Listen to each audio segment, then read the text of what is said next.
तेरा तुझको अर्पण कार्यक्रम अंतर्गत CEIR પોર્ટલના ઉપયોગથી મોરબીમાંથી અંદાજે રૂપિયા 3,40,486ની કિંમતના 23 જેટલા ગુમ થયેલા મોબાઈલો શોધી કાઢી માલિકને પરત આપવામાં આવ્યા છે।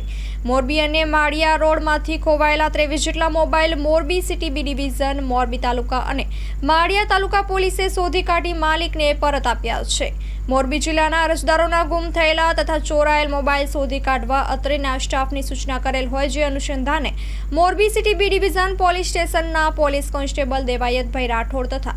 માળિયા મિયાણા પોલીસ સ્ટેશનના પોલીસ કોન્સ્ટેબલ રાજદીપસિંહ ઝાલા તથા મોરબી તાલુકા પોલીસ સ્ટેશનના પોલીસ કોન્સ્ટેબલ શોભનાબેન મેરે CEIR પોર્ટલ ઉપયોગ કરી સતત મોનિટરિંગ રાખી ટેકનિકલ વર્કઆઉટ કરી 23 જેટલા અંદાજે 3,40,486ની કિંમતના મોબાઈલો શોધી કાઢી એક સાથે પરત અપાવી સુરક્ષા સાથે સેવાનું ઉત્તરદાયિત્વ નિભાવી પોલીસ પ્રજાનો મિત્ર છે એ સૂત્ર મોરબી પોલીસે સાર્થક કરેલ છે, તેમ યાદીમાં જણાવવામાં આવ્યું છે। Story report by Himanshu Solanki, Morbi.